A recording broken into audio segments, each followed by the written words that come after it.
وسلم. السلام عليكم ورحمة الله وبركاته. ربين لغانو عدوبتشيسو نما كمين ميدوف نما كمين يو والفوني نما كمين يو قد بسر ربنا جانو عباسو غافيتنا غافت الرأي رنجل كابو نباني ونني قد هون بسا صبامتي وانتني لفاكاسي دوبتي سنجرو وانتو تنمي هدون سوداتاني يوكين بكتي كنو دباني نراج اللساني أنيس إيجيدت دبي بالبلا كوس شوفي سوشال ميدياس ديسي وفي كوتي في الأكبا كوتي ولتي دي بينيو إني بربادين دبي كان قد أمالي وانتنا بانين صوبا دبتي تكونجر إسا كان عموما إفاسي وچو بربادا مالتو تأي يوجد تمو نلقبو مرة كاسن ستما أني في يوباليسيكو أليكسي نماري فول برميت nama waggaa dheeraadhaaf ol beeku nama rakkinas qoosaas dhugaas waliin mari'atee waliin ture har'a yookiin kaleessa waggaa tokko dura nama wal bare miti aniif inni yeroo inni waa hojjetus waan na barbaachisu irraa fudhee inni kanan beekaa jechuudha. Gara dhimmaatti yeroo deebinu ani gaafanii dhimma kitaaba kootii maxxansuu jalqabu dursa naman kabajaanii kitaaba ergee fi obboleessa koo Aleksi argitaniittusi naa beeksisaa ture naa maxxansaa ture haa galatoomu. Kana qofa miti akka obboleessa kootiitti namman sagantaa eebbaa onlaayinii irratti poostarii isaa hojjadhee kabajaa waames isa kana namoonni hundoon beeka kun waan lafa jirudha. Kabajaan obboleessa koo Aleksiif qabu waan xiqqoo miti waan inni irratti waan hin taane dalagus yookiin bifa biraatiin isa maqaa balleessus miti isa kana irratti isa kana qabadhu. Itti aansee gaafa kitaabni koo karaa onlaayiniitiin eebbifamuudhaaf jedhu an akkuma beekamu feesbuukii sadiin qaba.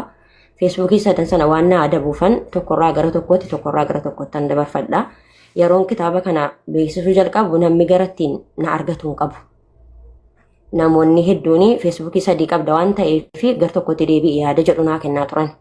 Anis yaada kana fudhee innumti Aleksumti dhufee ilaameeffatee aanaan jedhe. Ati feesbuukii danuu qabdaa? Feesbuukiin kee sadii waan ta'eef isa sirriitti akkasii guddatu barbaaddutti deebi'ee gar tokko godhadhu. Inni kuni sisin fayyada. Namoonnis immoo yoo si argachuu barbaadan miisenjara tokkorraan si argatan. An haala kootti feesbuukii tokkoon fayyadama miisenjarii kan biraan fayyadaman ture. Isa kana namoonni hin beeku. Toleen jedheeni obboleessa kooti namni kun namni naa gorsaa jiru walitti dhufeenya qabnu sitti meera. Hayyee waan kana gochuu isaan beeku. Ati nama na beektudha. Rakkinaan qabu iimeelii siifan kenna. Feesbuukii koo raayitii naa godhii meeqaan godhamaan jedhee gaafadhe. Ji'a tokkotti birrii 2,000 naan jedhee ani immoo kan meeqa barbaaddaadhee na gaafannaan an kan ji'a 3 barbaadaan jedheen maaliif eebbi koreef eegalaa waan ta'eef. Tolee jedheen akkaawuntii keenyaa ergeedheenii birrii 9,000 kan ji'a 3 irratti galchee iimeelii koos kabajaan kenneefi feesbuukiin koo adabbii garaagaraa narra jira naa hilaali naa sirreessi sana boodan jijjiirradhaan jedheeni hayyee rakkoon qabu naan jedhee feesbuukii koo raayitii naa godhee anis feesbuukii isa duraan fayyadamuu dhiisee baheetan feesbuukii isa kanatti deebi'e. Ammi kun hundi nagaadhaa jechuudha. Anis immoo amaneetan itti kenne obboleessa koo kanatti malee namni nama shakkutti waa hin kennu tarii iimeelii kennuu dhabuun iimeelii kennuun dogongora haa ta'uyyuu malee Aleksi immoo har'an barreenan isa. Kanaanutuma jirru ani paaswoordii jijjiiruuf yeroon jedhu feesbuukiin paaswoordii naa jijjiiruu dide. Yaani nan dhiisee girgirrii eebba kitaabaattan goree an nama mana rabaatii baheedha. Wanni hundinuu ajandaanatti ta'e achumatti dhiiseen eebba koos itti fufee sana booda yeroo na yaalu iimeelii koo irratti paaswoordii naaf hin dhufu. Na yaala roongedhee naa deebisa bakka sanitti itti bubbu'eef jedhee dhuman dhiise. Wanni kun hundinuu akkuma kanatti jiru eebbi kitaaba kootii kan onlaayiniis xumuramee nagaadhaa obboleessi koo Aleksis naa beeksisaa siifan gurguras naan jedhee chaalenjii siifan eegalas naan jedhee naa wajjiniin ture. Galgala wayii namni wayii natti barreesse. Haay naan jedhee namni sun maqaa muslimaatiin hin jiru haayin jedheeni kitaaba keen barbaadaa naan jedhe.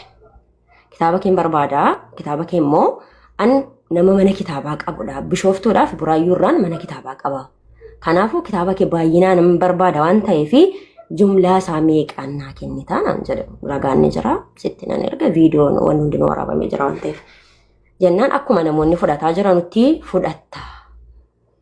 namoonni bifa kanaan fudhataa jiru jedhan sagalee qabeef jenaan daqiiqaa 30 naa ture naan jedha.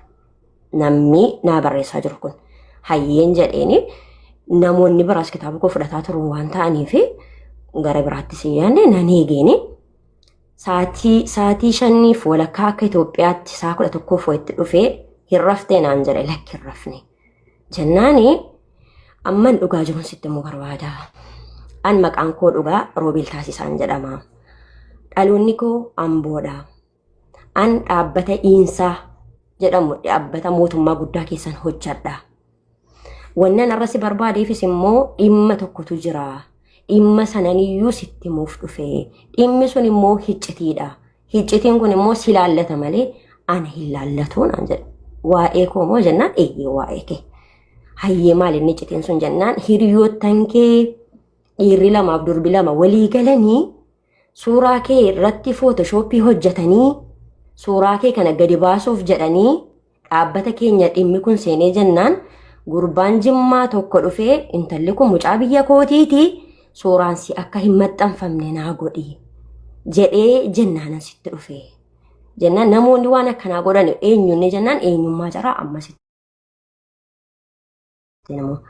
waan sinitti dubbataa jiru kana kunoo ragaansaa bilbila kana keessa jira wanni hundisaa waan lafa jirudha waan ofirraa kaasee dubbadhu miti maalan jaratti balleessi maal wanti sin gochuu dandeessanu wanta sitti maal rabbi sin kabaju namni dhugaa dhageessan dhugaa naa murteessaa rabbiin jazaa keessan isiniif kaffalu isilumayyuu wanni dhimmi koo hanga wanaa turee fi waan namni dhugaa dubbatu hin jirreef sagalee isaa obboleessa koo baadiyyaatti bilbilee waraabame waatsaappiin naa dhufe kan inni natti ergaa ture bilbilaan sagaleen dhagaa kan koomiti yeroo inni isiniin jedhu rabbiin jazaa keessan isiniif kaffalu ankoon fuulduree rabbiittan fudha.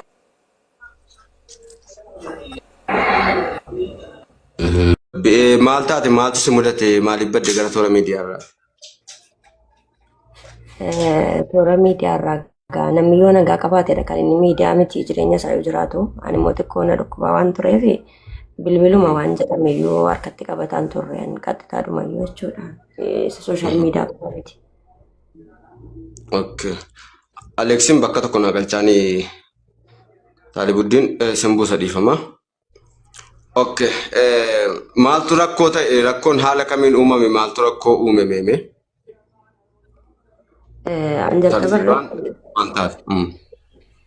jalqaba irratti jazaakumullahu khairan isin haa kabaju rabbiin bakka isiniif haa kennu dhimma kana wantan isiniin jechuu barbaadu dhimma kana irratti jaarsummaa miti kanaan dubbadhu waanan dubbadhu bifa jaarsummaatiinis yeroos fudhee itti yaadee dadhabee waan ta'eef waanuma Aleksiin wallaahi baasaa Aleksiin na galchaa ishiin Aleksiin galchaa moonitarri argaan jiru ishii dubbadhu waanuma mudateef waan jiru qofaan isaa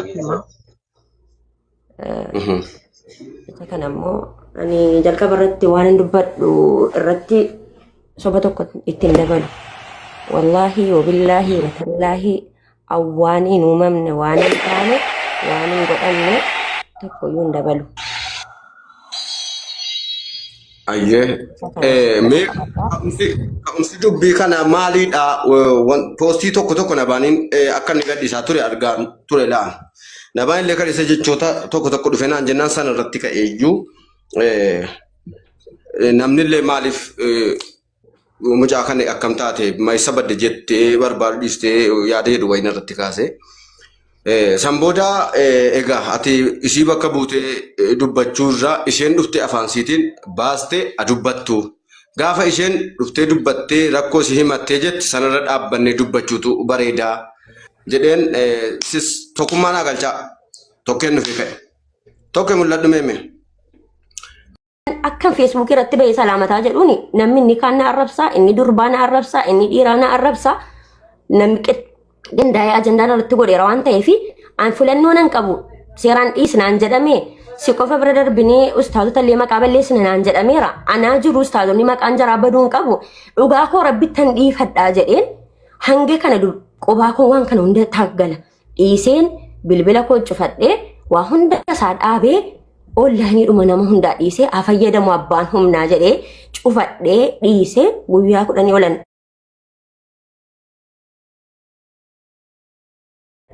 bilbiluma daarektii fayyadamaan jiru. Utuunan kanaan jiru kaleessa malee dheen gadda'an wallaahi wabillaahi watallaahi an intarneetuma fayyadamaan turre.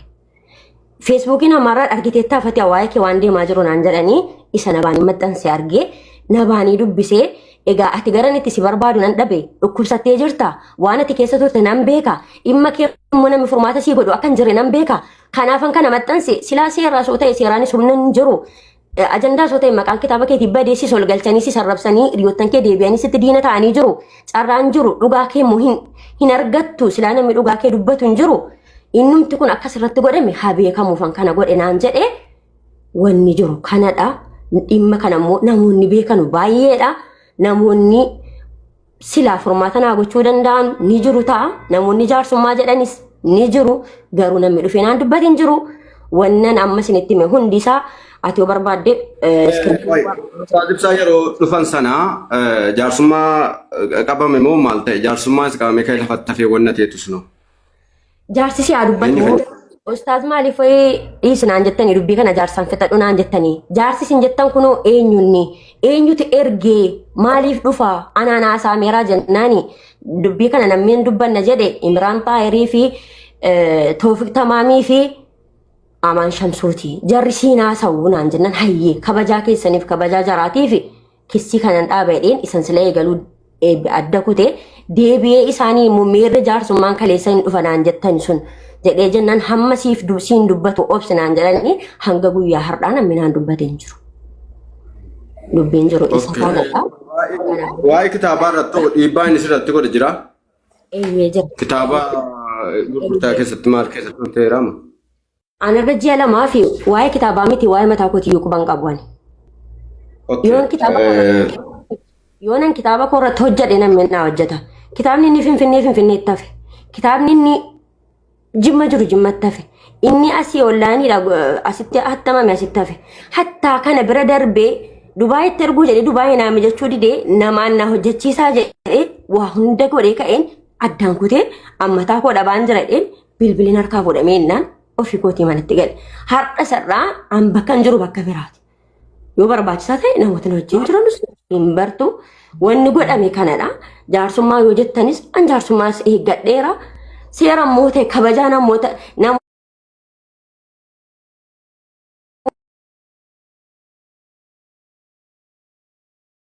sana naa godhaniif qabu jedhee isan kissii eegales isa wukkilannaa argees dhiisee waa hunda dhiiseen ofii kootiif mataa koo dhabaan jiradheen dhiise. Namoonni hedduun dhimma kanan beeku garuu waan jarri nama sodaatanuuf hin beeku. Tarii namni waan sodaatamu xiqqoosi obsi tarii miira keessa gachuu danda'a obsa godhi akkasii lukuullee nan beekaa xiqqoosi turte. Assalaamu alaikum wa rahmatullahi wa barakaatuhu. Rabbiin dhugaa nu dubbachiisu nama kamiin miidhuuf nama kamiin iyyuu ol fuunee nama kamiin iyyuu gadi buusuudha rabbi najaa nu baasu. Gaaffii ati na gaafatte irraa yeroo jalqabu nabaanii wanni inni godhe hundisaa soba miti wanti inni lafaa kaasee dubbate sin jiru wantoota namni hedduun sodaatanii yookiin bakka itti kennuu dhabanii narraa callisanii anis eegee dadhabee bilbila koos cufee sooshaal miidiyaas dhiisee ofii kootii fi dhukkuba kootii walitti deebi'een iyyuu inni barbaadee na dhabee kana godhe malee wanti nabaaniin soba dubbate tokko hin jiru. Isa kana ammuman ifasii gochuu barbaada. Maaltu ta'e yoo jette immoo jalqabuma irraa kaaseen sitti himaa. Anii fi obboleessi koo Aleeksi nama reefu ol bare miti. Nama waggaa dheeraadhaaf ol beeku nama rakkinas qoosaas dhugaas waliin mari'atee waliin ture. Har'a yookiin kaleessa waggaa tokko dura nama ol bare miti aniif inni. Yeroo inni waa hojjetus waan na barbaachisu irraa fudhee inni kanan beekaa jechuudha. Gara dhimmaatti yeroo deebinu ani gaafa inni dhimma kitaaba kootii maxxansuu jalqabu dursa namman kabajaanii kitaaba ergee fi obboleessa koo Aleeksi. Argitaniittus naa beeksisaa ture naa maxxansaa ture. Haa galatoomu. Kana qofa miti akka obboleessa kootiitti namman sagantaa eebbaa onlaayinii irratti poostarii isaa hojjadhee kabajaa waames isa.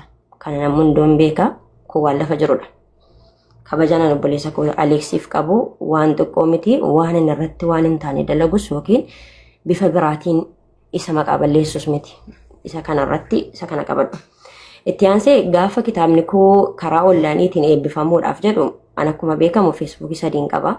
Feesbuukii sadan sana waan na adabuufan tokkorraa gara tokkootti an dabarfadha. Yeroon kitaaba kana beeksisuu jalqabu namni garattiin na argatu hin qabu. Namoonni hedduun feesbuukii sadii qabda waan ta'eef gar tokkotti deebi'ee yaada jedhu naa kennaa turan. Anis yaada kana fudhee innumti Aleeksumti dhufee ilaameeffatee aanaan jedhe. Ati feesbuukii danuu qabdaa. Feesbuukiin kee sadii waan ta'eef isa sirriitti akkasii guddatu barbaaddutti deebi'ee gar tokko godhadhu. Inni kuni sisin fayyada. Namoonnis immoo yoo si argachuu barbaadani miisenjara tokkorraa si argatanu. An haala kootti feesbuukii tokkoon fayyadama miisenjarii kan biraan fayyadaman ture. Isa kan namoonni hin beeku. Toleen jedheeni obboleessa kooti namni kun namni gorsaa jiru walitti dhufeenya qabnu sitti meera. Hayyee waan kana gochuu isaan beeku. Ati nama na beektudha. Rakkinaan qabu iimeelii siifan kenna. Feesbuukii koo raayitii naa godhii meeqaan godhamaan jedhee gaafadhe. Ji'a tokkotti birrii 2,000 weenaan jedhee an immoo kan meeqa barbaaddaadhee na gaafannaan an kan ji'a 3 barbaadaan jedheen maaliif eebbi korreef eegalaara waan ta'eef. Tolee jedheen akkaawuntii keenyaa ergeedheenii birrii 9,000 kan ji'a 3 irratti galchee iimeelii koos kabajaan kennee fi feesbuukiin koo adabbii garaagaraa narra jira naa hilaali naa sirreessi sana boodan jijjiirradhaan jedheeni hayyee rakkoon qabu naan jedhee feesbuukii koo raayitii naa godhee anis feesbuukii isa duraan fayyadamuu dhiisee baheetan feesbuukii isa kanatti deebi'e. Ammi kun hundi nagaadhaa jechuudha. Anis immoo amaneetan itti kenne obboleessa koo kanatti. Malee namni nama shakkutti waa hin kennu tarii iimeelii kennuu dhabuun iimeelii kennuun dogongora haa ta'uyyuu malee Aleeks immoo har'an barreenan isa. Kanaanutuma jirru ani paaswoordii jijjiiruuf yeroon jedhu feesbuukiin paaswoordii naa jijjiiruu dide. Yaani nan dhiisee girgirrii eebba kitaabaattan goree an nama mana rabaatii baheedha. Wanni hundinuu ajandaan natti ta'e achumatti dhiiseen eebba koo sitti fufee sana booda yeroo nan yaalu iimeelii koo irratti paaswoordii naaf hin dhufu. Nan yaala roon jedhee naa deebisa bakka sanitti itti bubbu'eef jedhee dhuman dhiise. Wanni kun hundinuu akkuma kanattitu jiru eebbi kitaaba kootti kan onlaayiniis xumuramee nagaadhaa obboleessi koo Aleeksis naa beeksisaa siifan gurguras naan jedhee chaalenjii siifan eegalas naan jedhee naa wajjiniin ture. Galgala wayii namni wayii natti barreesse. Haay naan jedhee namni sun maqaa muslimaatiin hin jiru haayin jedheeni kitaaba keen barbaadaa naan jedhe. Kitaaba keen barbaadaa kitaaba keen immoo an nama mana kitaabaa qabudha. Bishooftuudhaaf buraayyuurraan mana kitaabaa qaba. Kanaafuu kitaaba kee baay'inaan nama barbaada waan ta'eef jumlaa isaa meeqaan naa kennitaa naan jedhe. Ragaan ni jira sitti nan erga viidiyoon waan hundinuu waraabamee jira waan ta'eef. Jennaan akkuma namoonni fudhataa jiranutti fudhatta. Namoonni bifa kanaan fudhataa jiru jedhan sagalee qabeef jennaan daqiiqaa 30 naa ture naan jedhe. Namni naa barreessaa jiru kun hayyeen jedheeni namoonni biraas kitaaba koo fudhataa turu waan ta'aniif gara biraatti si yaanne nan eegeeni sa'aatii 5 walakkaa akka Itoophiyaatti sa'a 11 itti dhufee hin raftee naan jedhe lakki hin rafne. Jennaani amman dhugaa jiruun sitti immoo barbaada. An maqaan koo dhugaa Roobeel Taasisaan jedhama. Dhaloonni koo Amboodha. An dhaabbata Iinsaa jedhamu dhaabbata mootummaa guddaa keessan hojjadha. Wannan arrasi barbaadeefis immoo dhimma tokkotu jira. Dhimma sananiyyuu sitti muuf dhufe. Dhimmi sun immoo hiccitiidha. Hiccitiin kun immoo si laallata malee ana hin laallatu naan jedhe. Waa'ee koo moo jennaan eeyyee waa'ee kee. Hayyee maalinni iccitiin sun jennaan hiriyoottan kee dhiirri 2 fi durbi 2 walii galanii suuraa kee irratti footooshooppii hojjetanii suuraa kee kana gadi baasuuf jedhanii dhaabbata keenya dhimmi kun seenee jennaan gurbaan Jimmaa tokko dhufee intalli kun mucaa biyya kootiiti suuraan si akka hin maxxanfamne naa godhi jedhee jennaan sitti dhufee. Jennaan namoonni waan akkanaa godhan eenyuun jennaan eenyummaa jaraa ammasitti. Waan isinitti dubbataa jiru kana kunoo ragaansaa bilbila kana keessa jira wanni hundisaa waan lafa jirudha waan ofirraa kaasee dubbadhu miti. Maalan jaratti balleessi maal